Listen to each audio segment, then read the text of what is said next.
Sziasztok! Ebben a videóban füzetborító dekoráló tippeket fogok mutatni nektek matricázós technikával.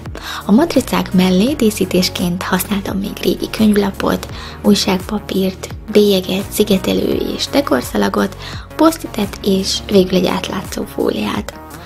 Mindezt tantárgyanként különböző színű kartonlapra ragasztottam rá, és közben figyeltem arra, hogy a színek és a papírtípusok harmonizáljanak egymással.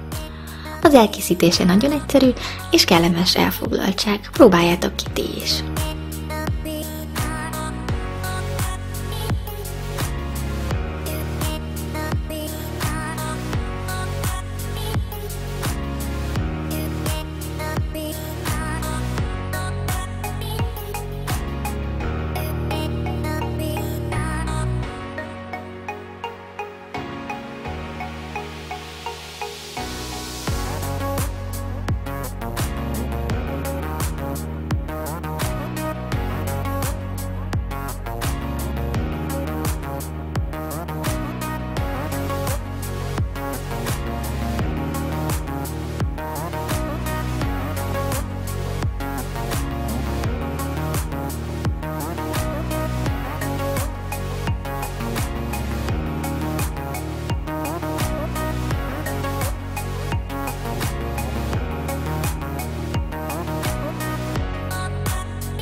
Az átlátszó fólia megvédi a díszítést a füzet használata közben ért súrlódástól.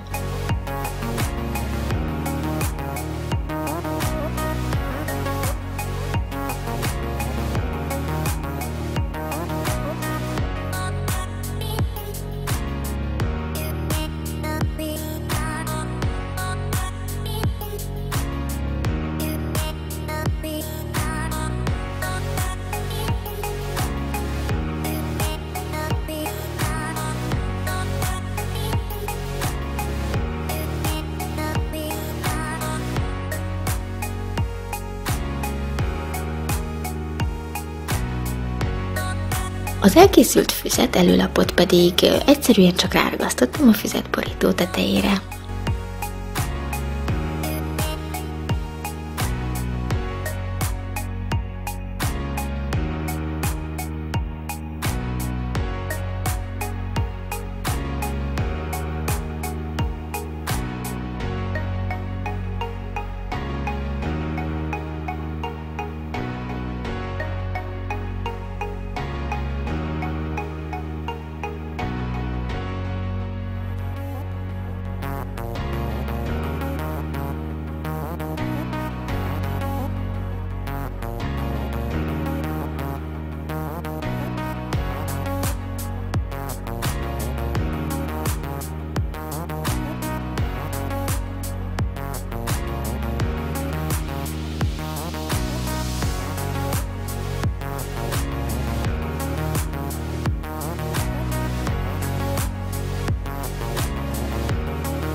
Ha tetszett a videó, és szeretnétek még füzetdekoráló ötleteket látni, lájkoljátok a videót, és írjátok meg kommentben, ti milyen matricákkal díszítenétek ki a füzeteteket.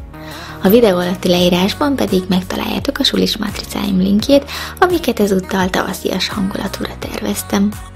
Köszönöm szépen, hogy itt voltatok, sziasztok!